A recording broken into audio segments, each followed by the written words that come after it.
We're so happy to see such a robust crowd here gathered already and on time. Well done, everybody. My name is Kim Schultz, and I'm the creative coordinator of, nope, I said that wrong. I always do. I'm the coordinator of creative initiatives. That's my correct title with the Religious Institute at CTS. And I'm happy to play host today. We're so glad to have you here for what we hope is a very meaningful and robust conversation with our guest, Dr. Heyward, and her book, the seven sins of the seven deadly sins of Christian nationalism. So we are going to get into a great conversation, which we hope you'll participate in. We have just a real short business here. If you should have come in the room muted, but we ask if you do stay muted, unless during a point in the conversation you wish to unmute yourselves, at which point please do so and engage in the conversation. The chat is also open, and we encourage you to comment, react, say hi to folks in the chat as is appropriate. And if you have questions as we go along, we will certainly have time at the end for questions and dialogue, but please feel free to put them in the chat as we're going through as well. And Susan and I, Dr. Thistlethwaite and I, will keep an eye on the chat as we're moving through, but feel free to use that to your best abilities. And we're so happy to have wonderful crowd here today. We want to start with a land acknowledgement. As we do, we are located, CTS is located on the traditional unceded homelands of the Council of the Three Fires, the Ojibwe, Ottawa, and Potawatomi nations. There's other tribes such as Miami, Ho-Chunk, Menominee also call this area home. This region has long been a center for Indigenous people to gather, trade, and maintain ties. And today, one of the largest urban American Indian communities in the United States resides in Chicago. Members of this community continue to contribute to the life of the city and to celebrate their heritage, practice traditions, and care for the land and waterways. At CTS, we embrace our commitment to Indigenous rights and racial justice.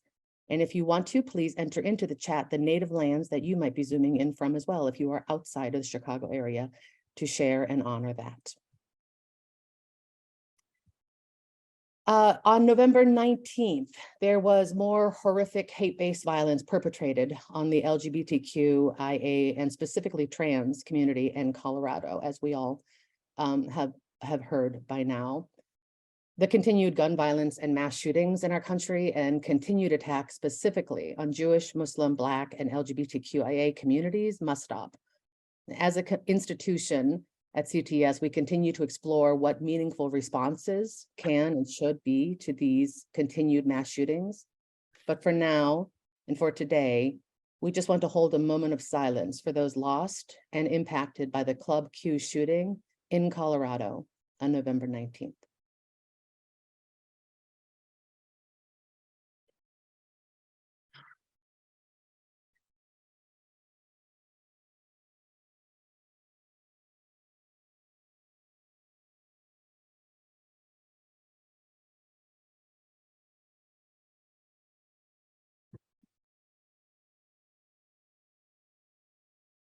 May we do better. Thank you. And now we start every virtual gathering that we get to share together as a community with something that we call Words of Gathering. And it is exactly what it sounds like. It is a way to bring us together.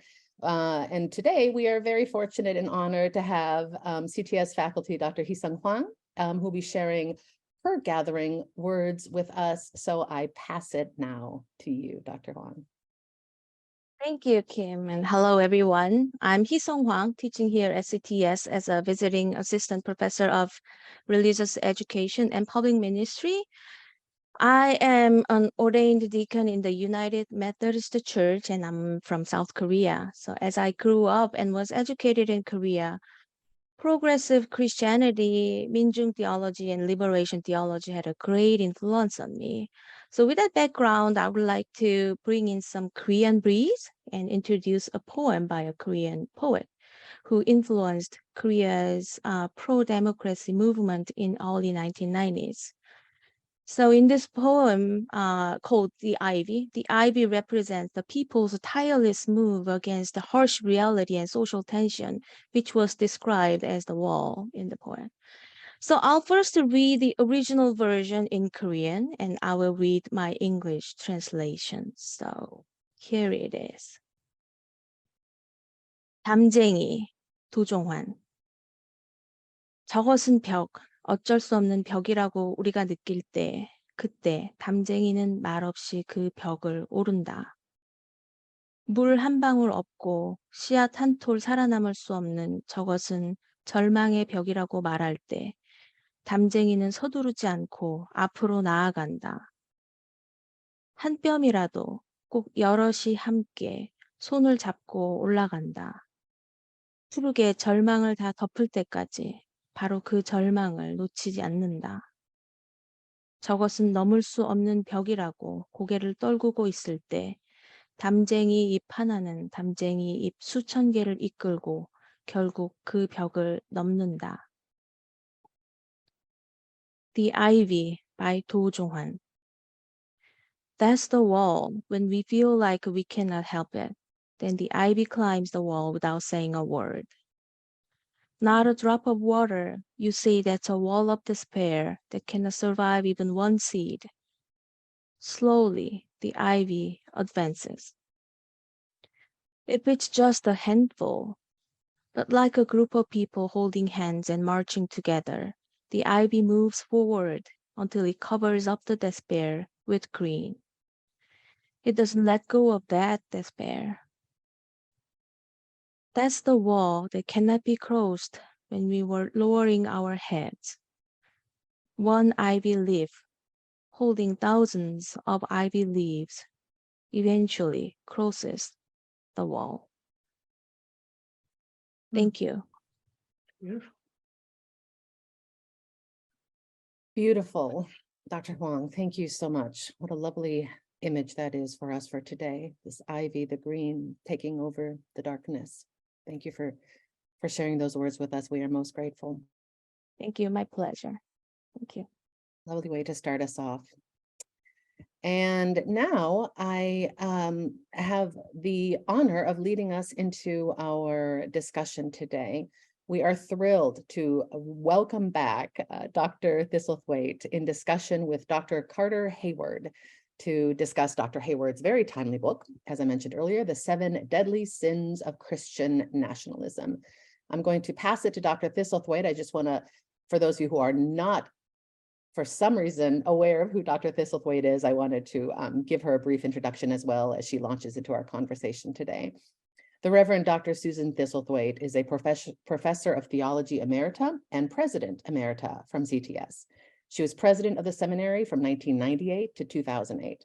She's also an author, a syndicated columnist, an ordained minister, an activist, and a theologian.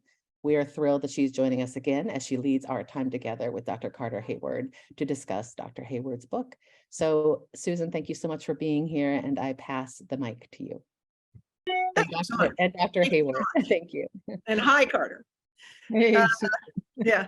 There was an extremely complete bio of Carter Heyward in the announcement of the Wednesday gatherings. I'm not going to repeat that. And if you don't know who Carter Heyward is, why don't you? I'm kidding. But Carter and I want to do a more personal introduction, have known each other. Carter, I counted it up. It's 46 years that we've known each other. And we got to know each other when the Episcopal Divinity School in Cambridge kindly let me use their library to write my doctoral dissertation in absentia. And Carter and I got to be friends with other faculty members. And we had one delightful afternoon where we sat in the sunshine on the EDS campus and renamed all of the courses in the Episcopal Divinity School catalog. Because, you know, feminist theology, you're always supposed to put a label on it. So you can't just say theology, you got to say feminist theology. So we thought they should label their courses too, right, Carter? So we labeled them 5 patriarchal theologies from Tübingen, and racist, sexist, and classist theories of ritual. And so, you know, we had a fabulous time, and we have been good friends ever since. And when Carter said to me, I'm writing the book, and would you endorse it? white Christian nationalism has many sins. And I thought, way to go, Carter. But Carter is very connected to CTS as well. And that is many, many years ago.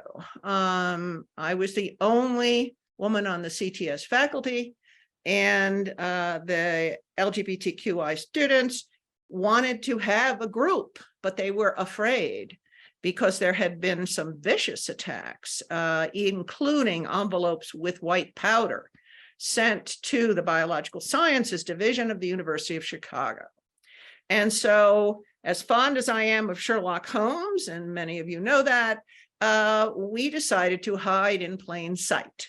And we called the organization the Heyward Boswell Society. And if you didn't know who Carter Heyward was, and you didn't know who John Boswell was, you had no idea what we were doing. And we put these posters up because we were the only school among the Chicago area seminaries to have such a group. And Carter came when we got this group launched. We had a standing room only celebration of the beginning of this organization. And Carter is also a graduate of CTS because she has an honorary degree from CTS that was awarded in 2010, along with the distinguished Beverly Harrison. So you're one of us, Carter, and we're glad to have you home here. We had,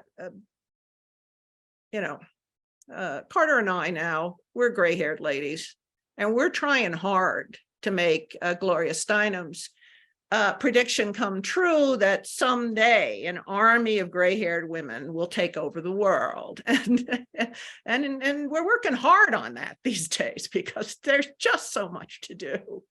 And speaking of another woman of tremendous power, I wanted to start the questioning, Carter, with the work of Dorothea Zola and Christofascism is very central to the grounding of your book. Some people may not know Christofascism, may not even know Zola, but could you say why you began with Zola and Christofascism and what it means for the sweep of your whole book? Sure. First of all, let me just say thank you, Susan, and thank you, Kim, and thank you, Dr. Wang, for that beautiful poem about the ivy. Really appreciate that. And thank you, friends, some of whom I can tell already from the chat room I know from years past, and I'm so happy you all are here, and I'm so happy everyone is here to think about these important matters together, matters that seem to me to get only more important by the day, and we'll talk about why. And Christofascism, yes, that is one of, if not the key concept in the book. It was a stimulus for my writing it in the first place. Back in about 1981, I was a student at Union Seminary in New York, as several others of you here on this Zoom were, and Dorothea Zola was on the faculty. And it's interesting because I don't really remember, I've looked and looked and I haven't been able to find it in Dorothea's writings, but in her conversations with me, and I'm sure with others as well, she talked about her concerns that Christofascism, something she called Christofascism, was beginning to be seeded in the United States. This is the 1980s. Ronald Reagan was the president. And by that, she was talking about some of the dreadful currents that she had grown up with in Nazi Germany. She was a German teenager during the Third Reich, wrapped in Christian guise in the United States, because the United States was a much more explicitly Christian nation than Germany had been, for example. And so it was not just fascism, it was fascism that uses Jesus Christ as a tool.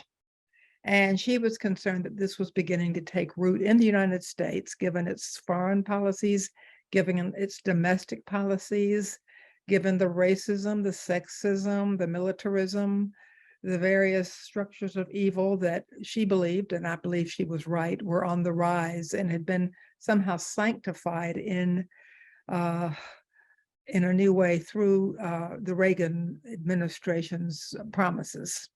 So that has stuck with me ever since.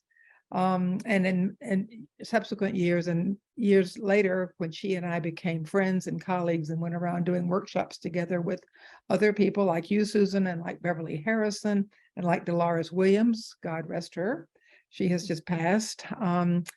But Christofascism would be brought back up again as a danger.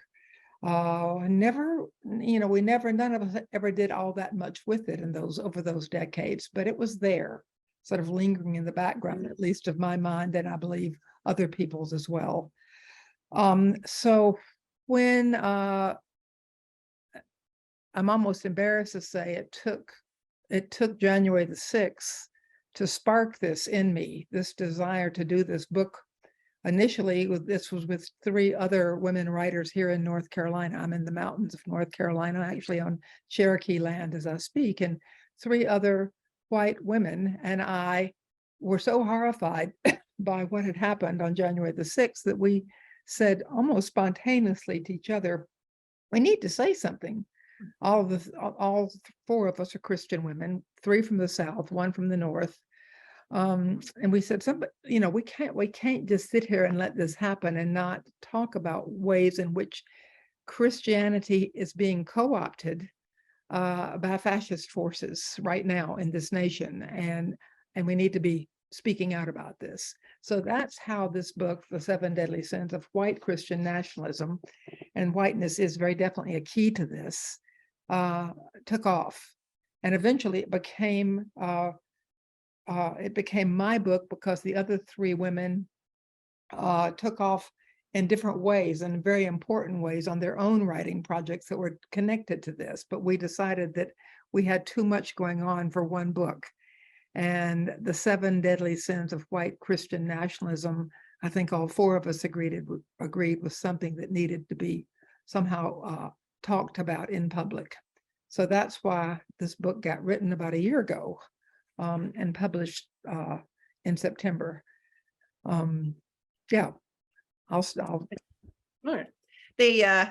Well, one of the things you helpfully do in the book is name the history of white Christian nationalism. It didn't just fall from the sky in recent years, even fall from the perverse administration of Reagan. And you talk about the various Supreme Court decisions. And it's a very good, may I just say, this is a very good teaching book. I'm not teaching anymore, but I look at every book like, how would this teach? And this will teach because it has the various decisions and Carter's analysis of each of the decisions. And I couldn't help but think, I mean, I'm sitting here in Colorado, and we just honored the Q massacre, and but as well, there is a case before the Supreme Court now with this Lori Smith, who doesn't want to design websites for gay people, because that's a really central Christian tenet of website design. So, and it's not going well. It's not going well. This Supreme Court, and Justice Brown Jackson did a fantastic job of laying out just exactly why these arguments were completely bogus. But this is very likely to happen, that the Supreme Court will enshrine a Christian discrimination, specifically Christian discrimination. And so taking the 7 deadly sins is, this is a core Christian concept, more's the pity, over millennia and a half. Would you walk us through how the framework of the 7 deadly sins became the way you were going to present this argument? How did that come about, Carter? How did you think of that? Wow, it's a big question, and a super important one, Susan. A number of people have asked, why the concept of sin, which we'll talk about later, because you had suggested we sort of focus on that if we have time. But and thinking about what is the matter with our nation, and we could extend that to the world, but the nation's a large enough space to look at in one book. I realized that for me and for my colleagues in talking about this book, that there were any number of structures of sin and evil that we could name, that we saw going all the way back to the beginning of when English people settled on these shores and began treating the native peoples, and of course Africans that they brought over, in certain ways, and were undoubtedly treating each other in these ways too, men treating women and men treating white men treating each other this way, but thinking that what I call here the 7 deadly sins go back at least to 1619. I just have to pick a date here, and begin to weave their way into the fabric of American society, the society of the United States of America, and are there from the beginning. A sense of omnipotence, the sense of entitlement, certainly white supremacy, misogyny, and its sister homophobia. What I talk about is capitalist spirituality, and we'll return to that too. The domination of the earth and its many creatures, and then violence itself. Any one of these could have been put first. Any one of them could emerge as the worst at a particular point in our history. Some of them, white supremacy being the best example right now of the one that many of us are really wrestling with, particularly many of us white people are wrestling with, some of us for the first time, has been there right from the beginning. And it's not just about slavery. It's horrible, as outrageous as the Middle Passage and white supremacy manifest in chattel slavery was, and its effects still are. It was also very much in the warp and woof of how Englishmen treated their native host when they arrived here. Since I've written the book, I've realized there are at least 2 or 3 other evils in our society that should be among the 7 or the 8 or the 9 deadly sins, one being anti-Semitism, and particularly as a Christian, I say this. I mean, Christian anti-Semitism is surely an evil, and I do deal with it in this book. But if I were rewriting this, I would be happy to forfeit the title of the book to treat anti-Semitism as a fully blown sin and evil in our American society, understanding that it goes way beyond America, and it has terrible roots all the way back to the beginning of Christian history. So that's certainly one. Another one that I've been challenged on by many people is gun violence, literally the idolatry of guns in our nation. And how can that not be one of the 7 deadly sins? Well, of course it could be one of the 7 deadly sins. And it probably is not strong enough and significant enough to just group it under violence, along with many other things like the prison industrial complex and other things that we do that are so violent and so filled with racism and capitalist spirituality and entitlement. And I do try to point out right from the beginning that all of these sins are interwoven. You really cannot have one and not have the other lurking nearby or woven within that one sin, like the sin of the first one that I name is omnipotence, the lust for omnipotence. So it's like it's out there, and if I were to rewrite this book now, I would undoubtedly write it differently. I would add more sins. I would come up with a new title.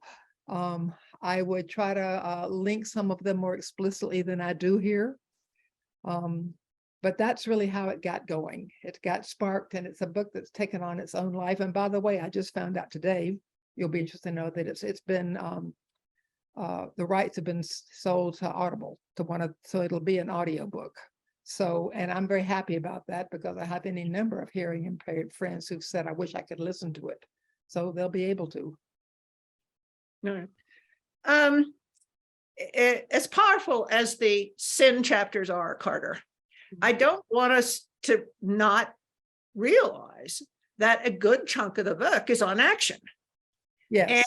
And that, I mean, Carter Heyward is not going to just let these sins sit there, you know what I'm saying? And so, and I know, as your friend, that you have been very involved with the Moral Mondays movement in North Carolina, and with Reverend William Barber and so forth and so on.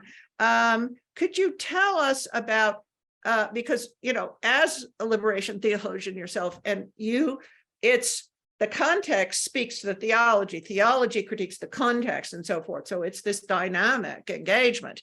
How has that engagement influenced this book?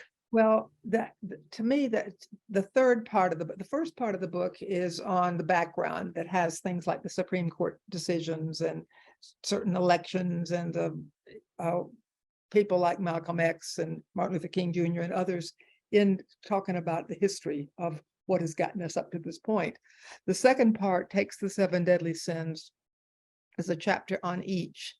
And then the third part is the call to action, and it goes back and picks up each of the 7 deadly sins and has a little bit more analysis and a call to action with some questions written primarily with moderate to liberal Christian congregations in mind, for people to talk about in education situations, for preachers to preach about in sermons, for teachers to teach about in classes, and for interested persons just to talk about and hopefully act together in relationship to. So what I do when I go into congregations is I really encourage congregations to take this seriously. And I'll tell you about one in a minute that I'm involved with that has done just that, but not to stop at their own sort of gates, to try to link up with other congregations in the town or in the county that are also interested in studying one or more of these sins. People will say, "We can't do it all. What, you know, can we do just one?" Well, of course you can do. Any of us can do whatever we can do. We have to bite off what we can actually chew and try to do this. But together we can do more than we can do alone. And together, 6 parishes can do more than 1 parish. 7 parishes could take a sin each and study them for the season of Advent. Not to be too specific, but or Lent or whatever, and then get together and talk about, okay, now what are we going to be doing about this sin of humility? I mean, the sin of entitlement, to which the call is to humility, understood correctly, in my opinion, not as self-effacing, but as knowing our place, of knowing the size of who we are on this earth, whatever we are, our religion, our gender, our nationality, what all. So encouraging people to act, and I do know, because at least I'm being told this, that people are doing that. The groups are beginning to reach out to other groups. I've been involved, interestingly enough, with the Unitarian Church here in the town where I live, and they have studied for 8 or 10 weeks the book, and this very day, I mean tomorrow, they're having the very last session. But last week I was there to help lead the session on violence, and we took the sin and then we took the call, and we talked about all of this. And this is actually when the issues of guns got raised, because the Club Q shooting was in everybody's mind, and we're coming upon the 10th anniversary of the Sandy Hook massacre, and the Unitarian Church here is having a vigil. So we wound up really talking a lot about gun violence and what we can do about that. And the Unitarians, I think, really do want to get with other churches in this small mountain town to try to do something in our state. I mean, we're in the midst of a huge gun culture here in rural North Carolina. I mean, it's an open carry state. It's a state where you can go anywhere and see guns. And so people really are saying, what can we do about this? And my response is, I don't have any answers. In writing this book, it's not like I had solutions to these problems, but I did have lots of questions. And I think when we ask these questions and try our best to get together and wrestle with them, we will find some ways of answering them, not finally and not absolutely and not forever, but for now. with other people, and we will. And I think we can be effective. I'm looking at the chat over here, and of course, you named this book "White Christian Nationalism." You very Yes. and you begin by talking about points of personal entry in relationship to being a white Southern Christian woman. How,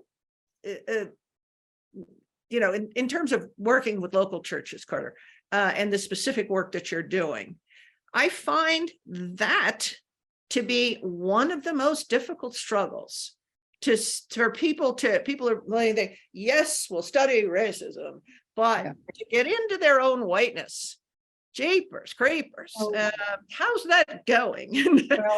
Well, North Carolina.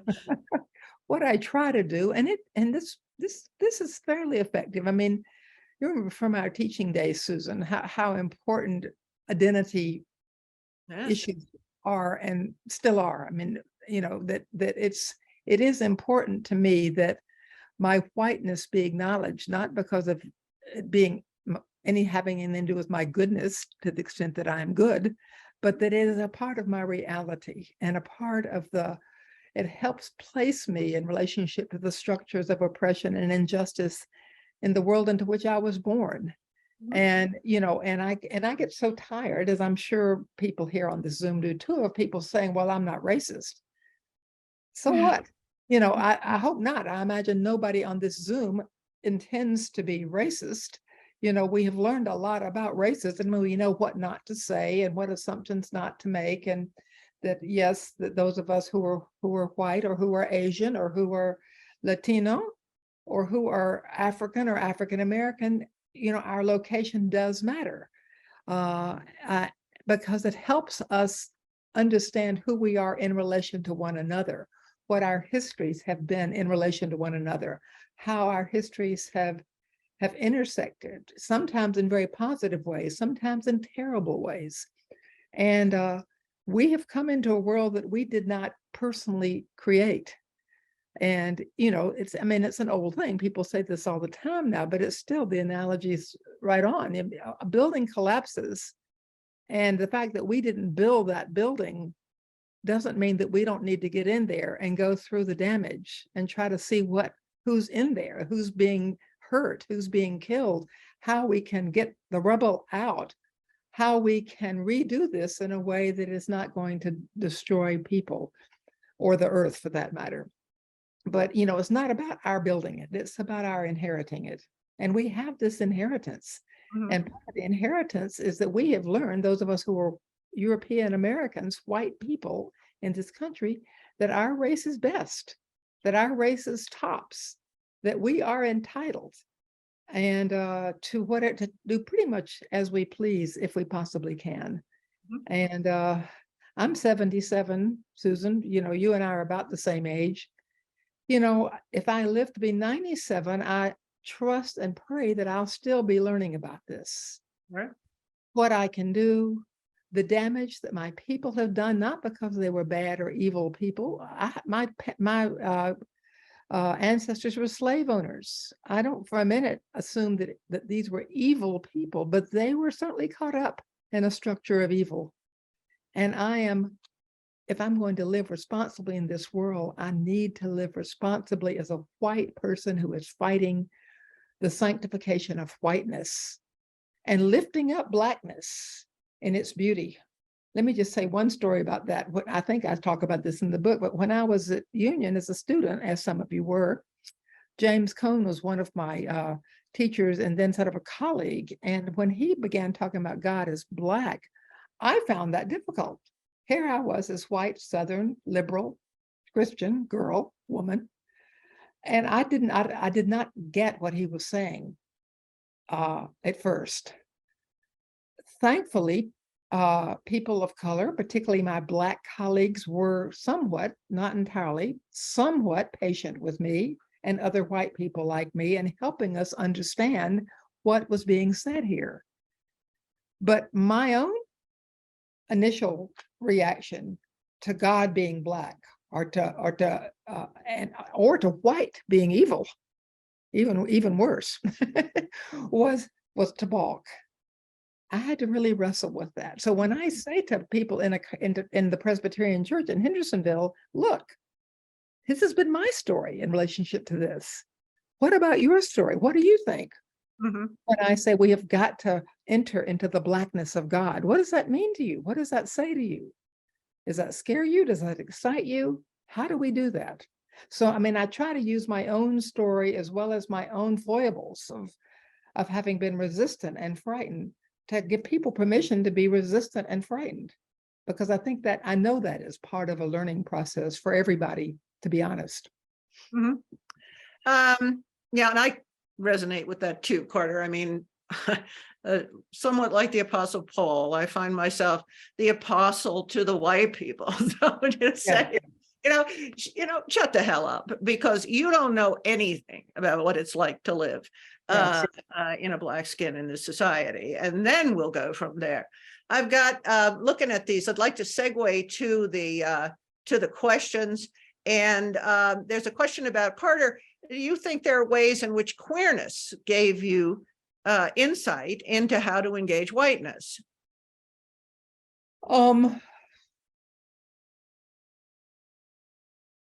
It's a good question. I suppose in that being a lesbian and then later claiming my queerness, again, came with fear and anxiety and confusion, and a sense of being marginalized in many situations, particularly in the church, that had enough trouble with me as a woman, even a white woman, but much less being a lesbian, an out lesbian woman, that at that level, simply identifying with other marginalized people without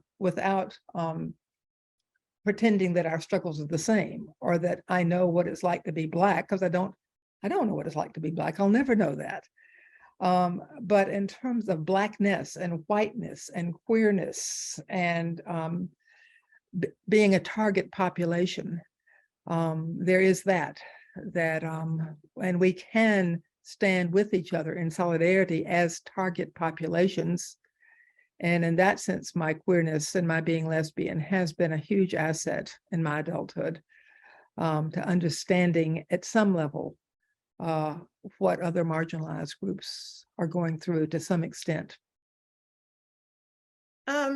Joanne Terrell, I was hoping you might, because you've commented here, and I was wondering if you'd just like to jump in and expand on your comments. Where are you? Yes, I just read that as well. I'd be very interested in that.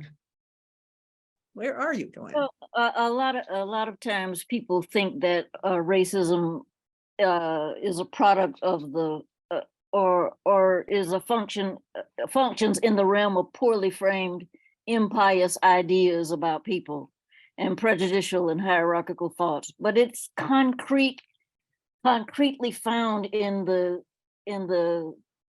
besetting sin of bourgeois culture, capitalism. It's a byproduct, it's a world-defining byproduct of capitalism. And it is the scientific justification for the violent accretion of the earth's abundant resources in the coffers of European nations.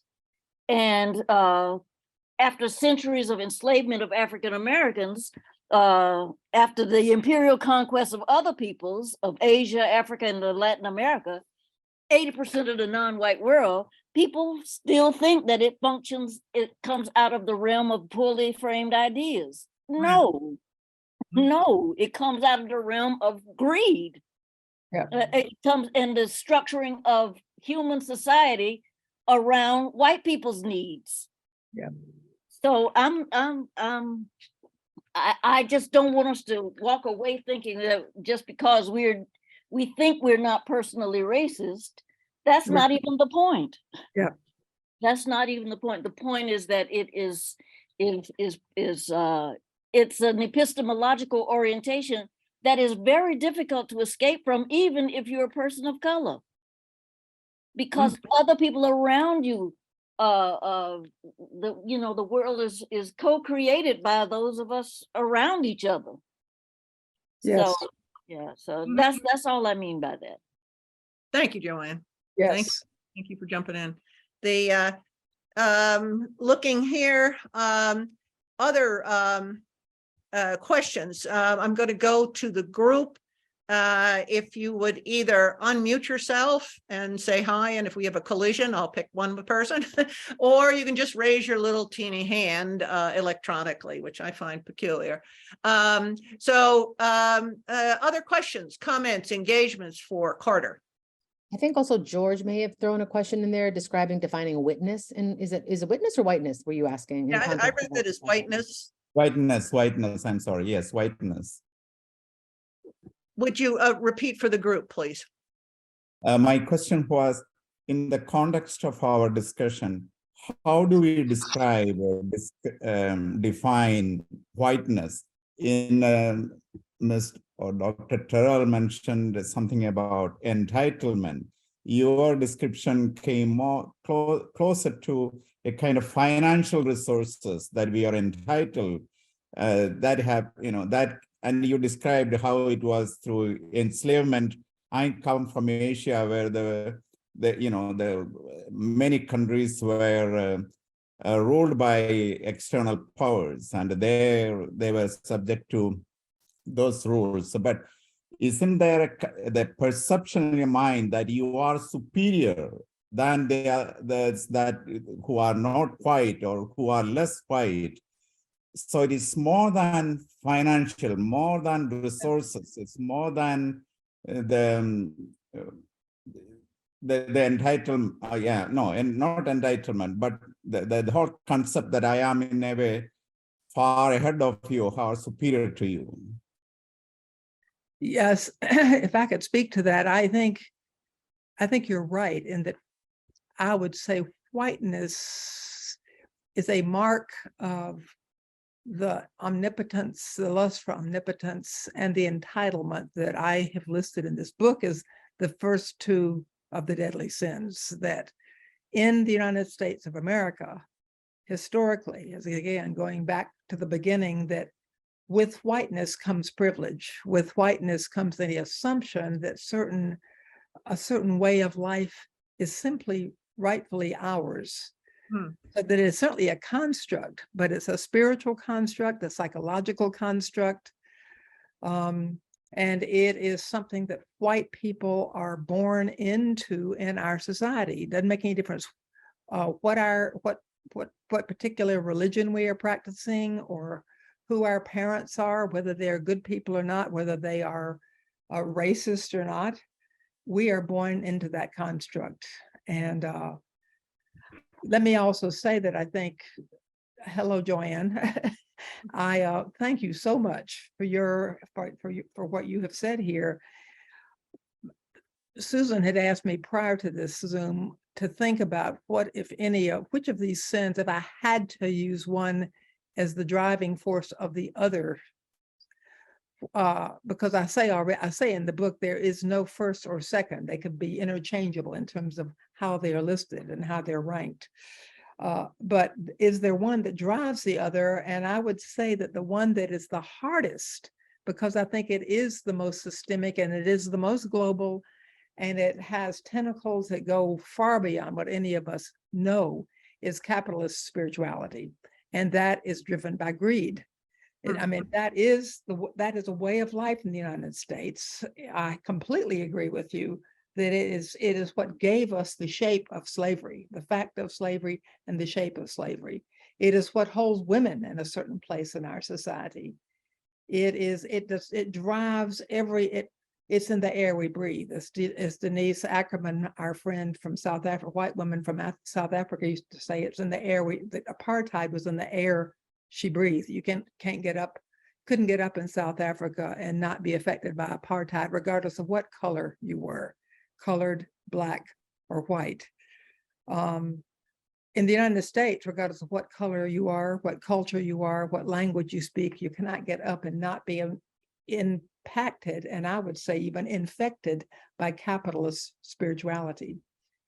That is a term that I get from my former colleague and life partner, Beverly Harrison, She wanted to write a book on capitalist spirituality and died before she could, but she saw very clearly that centuries ago, sort of the worst of capitalism as a European construct and the worst of Christianity merged in a set of entitlements that were indeed white supremacist, that were indeed sexist, racist, you name it, and that were at first very, very European. Now, of course, they've become global as well, but that they are held in place by an assumption that the individual is the primary consumer of Christianity, that the individual's spiritual path is what really matters most to God.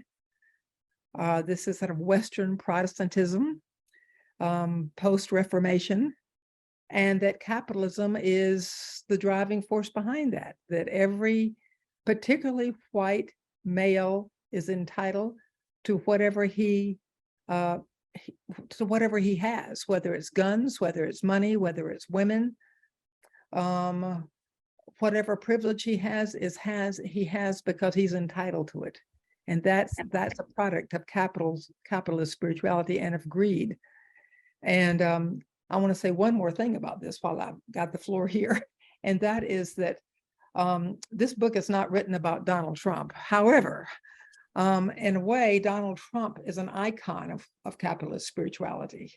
If you're wanting an image of what it looks like in the modern contemporary American culture, it looks like a person like a Donald Trump, a white privileged man who believes he can do what he wants, that whatever he says is the truth, that he can redefine the truth, that he can throw out the Constitution. He can do whatever he damn well pleases because he is a rich white man, and that's his entitlement. And he is omnipotent. Where we really should not go, however, is into assuming that if we can get rid of Mr. Trump somehow, that our problem will be solved. Because he's here because we as a nation put him there.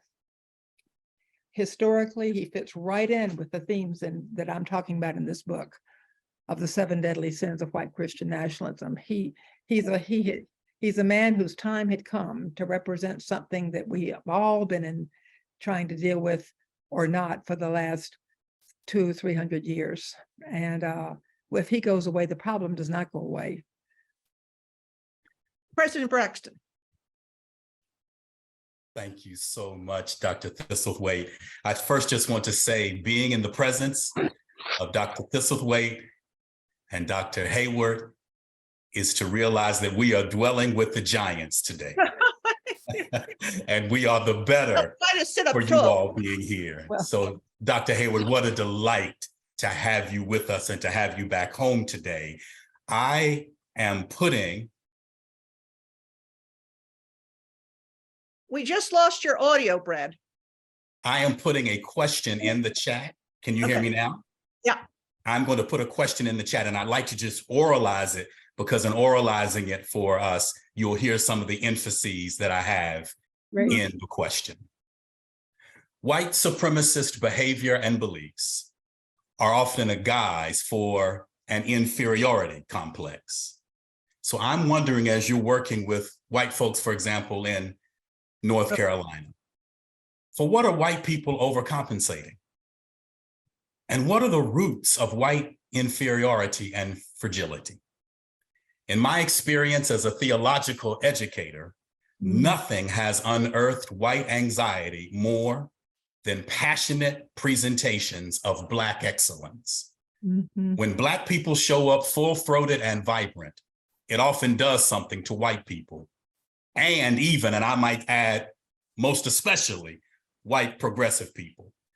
Some of the worst manifestations I have ever seen of white Christian nationalism have been among white progressives. And let us not forget, to your point about Donald Trump, that he is straight out of Queens. So as a Virginian, I'm often reminding my Northern friends, there ain't no racism like Northern racism. Birtherism started in Queens, New York. It did not start down South. So talk to us about, what are white people really dealing with, Dr. Heyward? Why is there so much inferiority among white people that makes them feel the need to be supremacist? Wow. May I just call you Brad, Mr. Braxton, Brad? Brad, please, Brad. Yes. Well, I think you're absolutely right about Black excellence. Many white people are thrown off by that. It's destabilizing. It's like it's not the way it's supposed to be. It's not the way we're used to seeing things. I think that is why the election of Barack Obama as the president of the United States was a hugely destabilizing force for white people in general in the United States.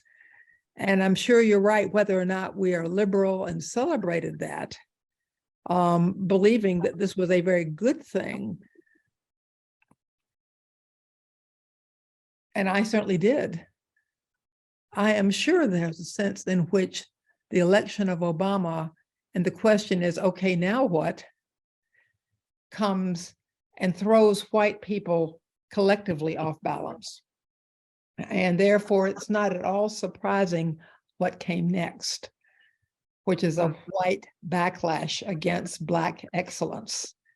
I mean, did we not see something just outrageously pathetic really get played out yesterday in the state of Georgia, where white people are using one Black man against an excellent Black man?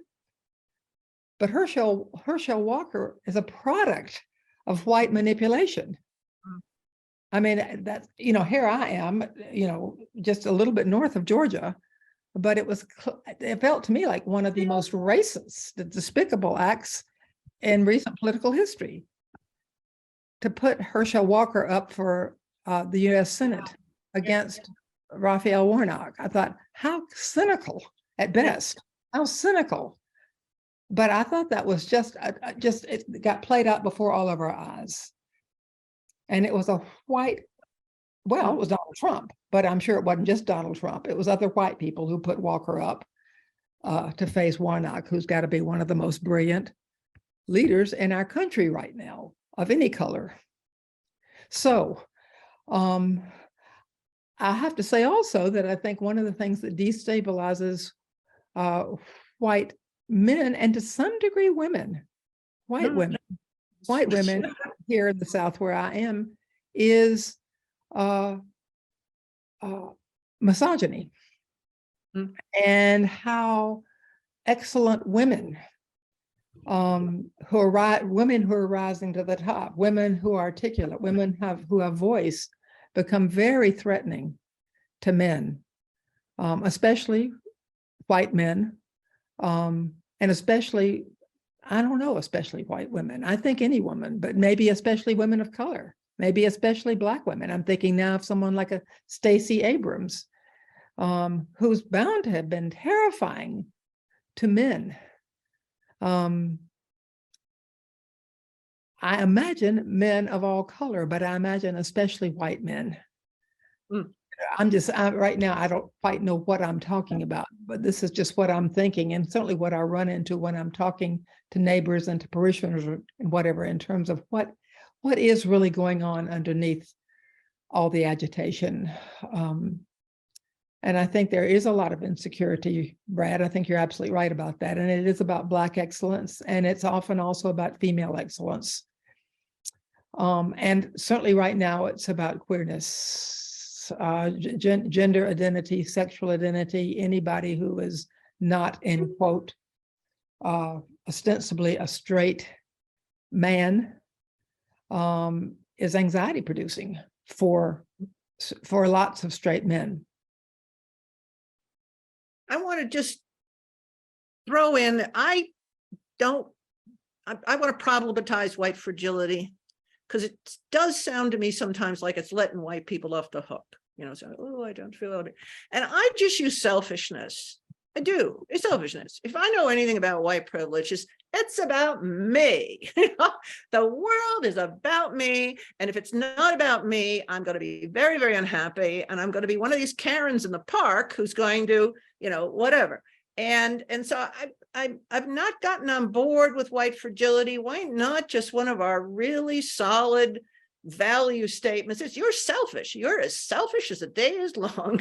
And you're frankly, you're not that interesting. So, just give it up.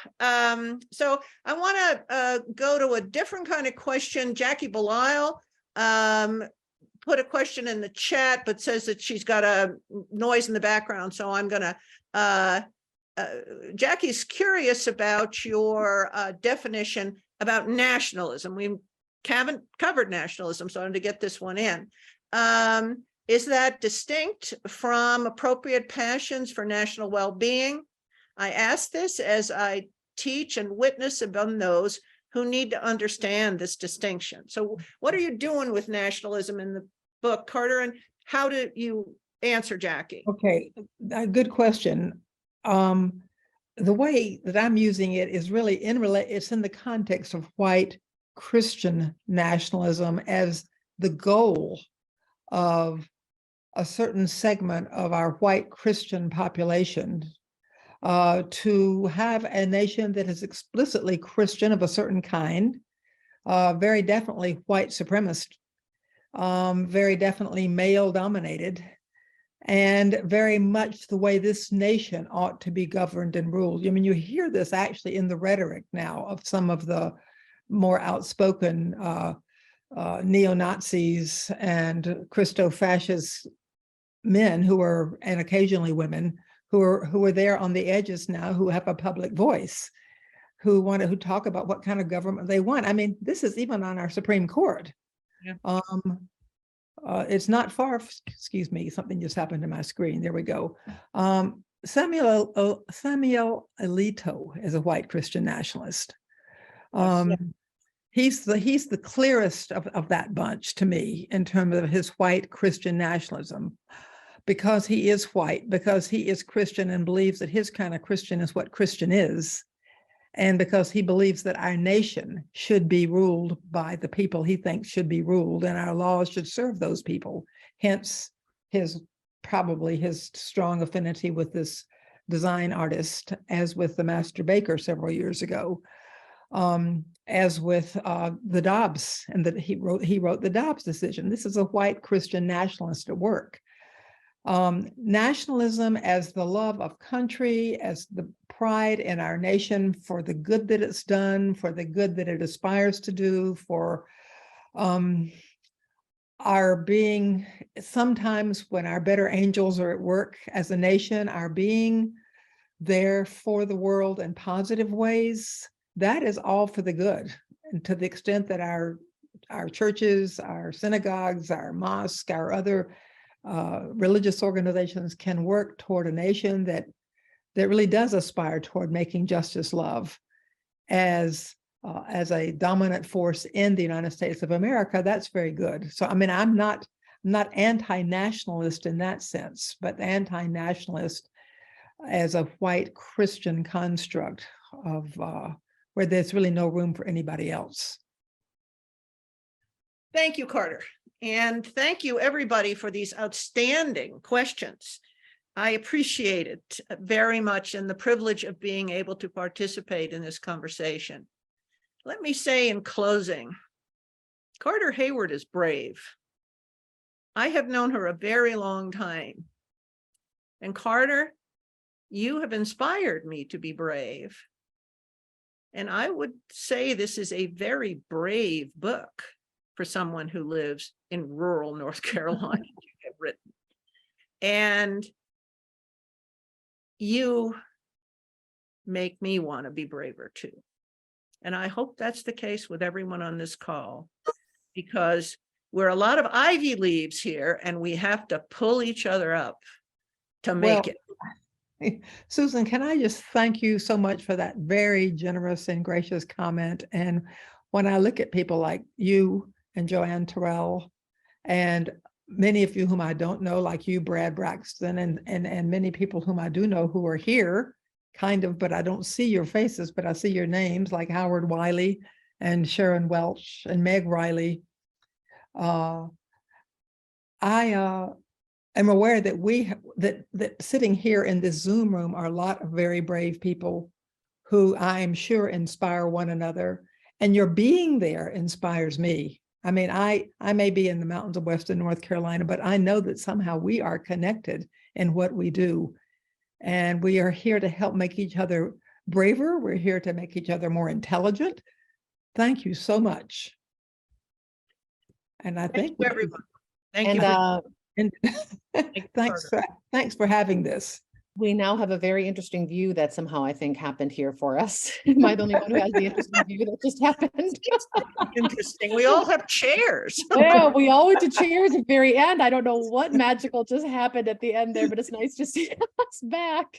Back over to you, Kim, to close us down.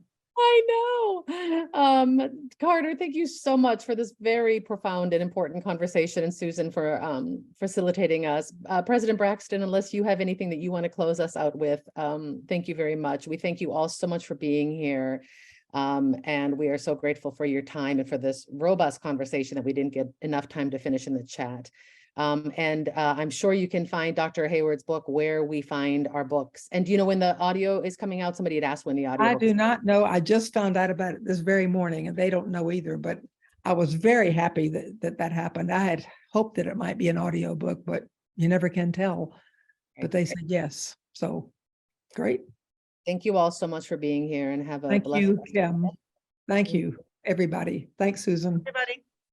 Bye, Carter. Dr. Braxton.